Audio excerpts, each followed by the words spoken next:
Football has had 32 teams at its World Cup since 1998. 26 years, 6 tournaments. Nobody complained. Then FIFA added 16 more teams, and half the football world lost their minds. The other half said it was the greatest thing to happen to the sport in a generation. Both sides are absolutely convinced they are right. Both sides have a point, and most people watching right now cannot explain why this change happened, what it actually means, or why anyone cares. Here is exactly how it works. Start with the old format. 32 teams, 8 groups of 4. Top 2 from each group advance. That gives you 16 teams in a knockout bracket. Clean, simple, brutal.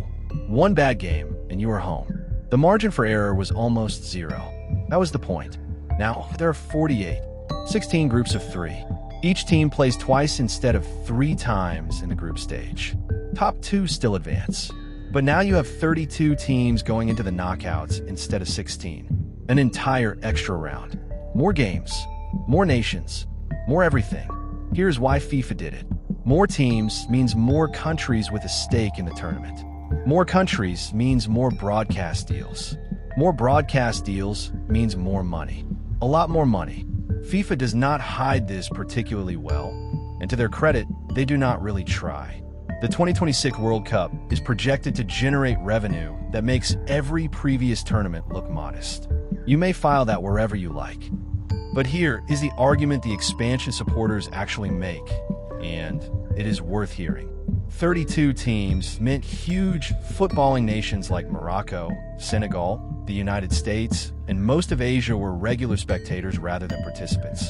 The game is genuinely global. The old format was not. 48 teams corrects that. Whether the football gets better or worse is separate from whether the representation gets fairer. Those are 2 different questions that often get argued as one. Now the wrinkle. With only 2 group games each, a single draw can eliminate you. The margin for error did not disappear. It got smaller in a format that looks bigger.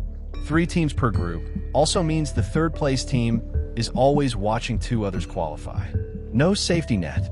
High stakes disguised as expansion. Not everyone noticed that part. Right now, this tournament is the first proof of concept. 48 nations, 3 host countries, 104 games. It is either the future of football or a very expensive experiment, depending entirely on who you ask and what they value. So, FIFA expanded the World Cup for money, for reach, and for global representation, in roughly that order, depending on who is doing the talking. Whether it makes the football better is still being decided. On pitches, right now, the game has not changed. You have. You're welcome. Subscribe if you enjoyed this type of content. It means a lot.